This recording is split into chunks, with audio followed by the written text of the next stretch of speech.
to provide an on-the-ground perspective of continued recovery efforts in Venezuela, we are joined now by Bishop Carlos Márquez, Auxiliary Bishop for the Archdiocese of Caracas. Your Excellency, thank you for joining us. First off, how are you and your community doing in the wake of this tragedy? How are you holding up? Well, thank you for the opportunity you give us to, convey our situation to your audience, which is very important for us. Well, in Caracas, the earthquakes, even though they hit very, very hard because there were two consecutive earthquakes, okay, very powerful earthquakes. In Caracas, we are not as in bad shape as in La Guaira, okay? La Guaira is the fourth diocese of Venezuela, okay? It's a sister diocese of Caracas, okay? But La Guaira was hit really, really bad. And they have much, much more damage than we suffer here in Caracas. But here in Caracas, we also suffer a lot of damages in many buildings.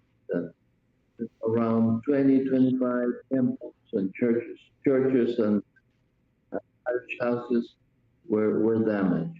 Okay, so even though we've been hit by nature, we don't lose our hope, right? Because our hope is set on Christ, the Lord, who is risen, and he had victory over death and destruction.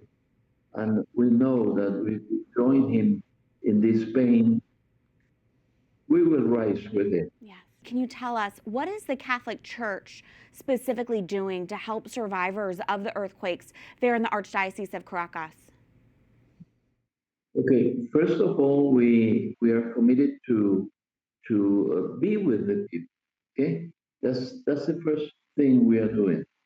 Be with the people. Bishops and priests and deacons and religious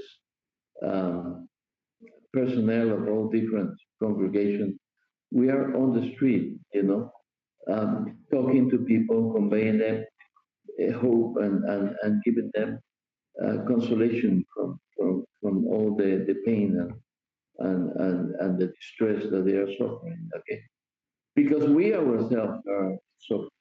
Many of our priests and deacons are also have suffered losses, but from our pain, we accompany the pain of our people. Okay? We don't leave them alone. I often tell people, that when you're in pain, the tragedy it deepens when you suffer alone. But when you have company, the pain is bearable. I tell people, I refer to the experience of being in suffering and pain, and when you have someone that cares for you and put a hand on your on your head and said, "It's okay, it's gonna go over this pain." Then you have a strength to keep on fighting.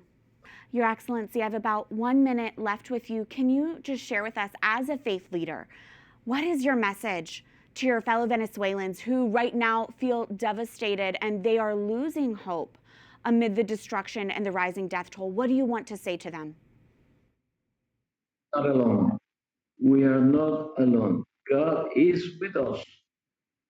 And we're going to rise from the ashes with the help of God. Because Christ doesn't leave us alone.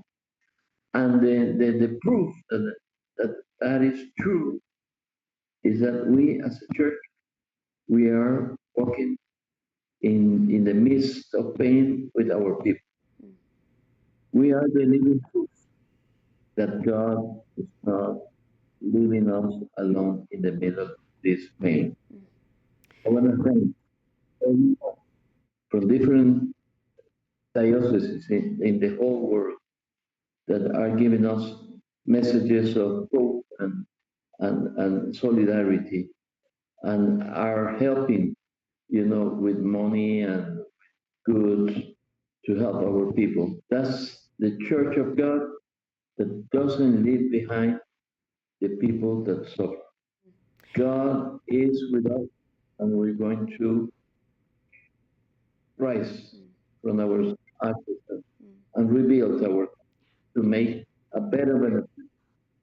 That is a beautiful message of hope, Your Excellency. Thank you for joining us, and we continue to pray for all of Venezuela. Thank you. Thank you. God bless you. Thank you.